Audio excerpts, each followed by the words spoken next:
Today, we're diving into a fan-created story that takes the Dragon Ball universe we all know and love and just plunges it into this dark psychological war for the very fabric of existence. It's called Convergence, and trust me, it gets intense. Okay, so right out of the gate, the story hits you with this, an image of just absolute, unforgivable evil. This isn't just about raising the stakes. This is meant to shock you. It's drawing a clear line in the sand and saying, this is what we're fighting against, a horror that has to be stopped no matter what. And that's the question, right? That's what frames this entire story. This isn't a simple good guys versus bad guys fight. We're about to explore the kind of conflict, the kind of desperation that could lead to something like that. To even begin to understand that horror, you have to know where it all started. And believe it or not, this entire war for reality kicks off with a bet. A wager made by the gods themselves. So get this. This isn't a random fight. The gods, basically tired of the endless cycle of good versus evil, have set up a final winner-take-all showdown. They've picked their champions to represent these two fundamental forces of the universe, and the prize? Reality itself.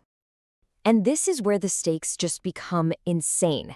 You've got Team Goku fighting to keep the world we know, and then Team Buu fighting to literally replace it with a brand new reality he cooked up. There's no middle ground. One timeline will be completely wiped from existence. Poof, gone forever. But a cosmic war like this has a very, very human cost. We meet our heroes, and, well, they are not the confident, brave warriors you remember. All those years of fighting have left some deep, deep psychological scars. Man, this quote just gets to the heart of Gohan's pain. He's dealing with some serious PTSD. He's trying to live a normal life, but his battle instincts are completely haywire. Someone bumps into him on the street and his mind just screams threat. He's terrified of these violent thoughts he can't control, and it makes him feel totally alone. And Piccolo, he gets it. He looks at Gohan and sees a kindred spirit. He's not human, he's not really a Namekian anymore, he's just an outsider. He understands Gohan's loneliness because, he lives it every single day. And then there's Krillin. His best friend is dead. He's haunted by every time he failed on the battlefield. So when the call comes to fight again, it's not inspiring, it's terrifying.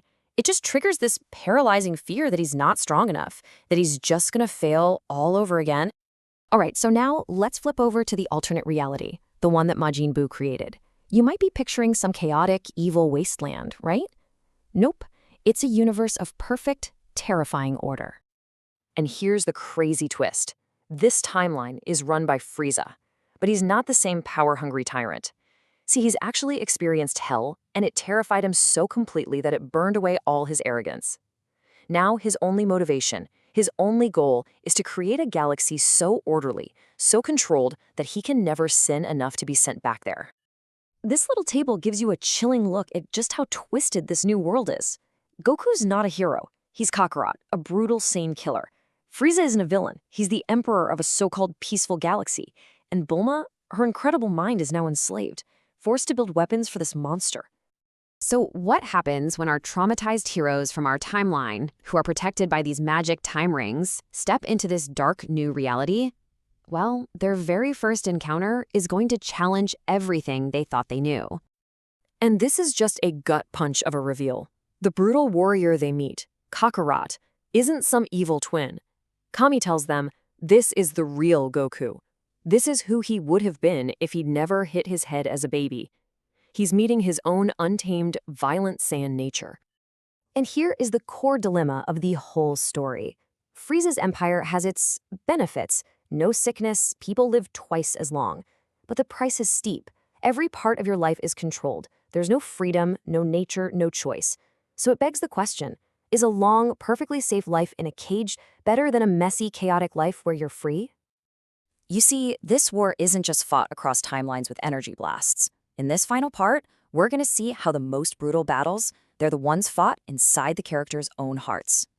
This quote, it just captures the absolute despair of this new timeline. As Frieza's top scientist, Bulma has been forced to do horrific things for years. Her spirit, her spark, her will to live, it's all been ground down into nothing.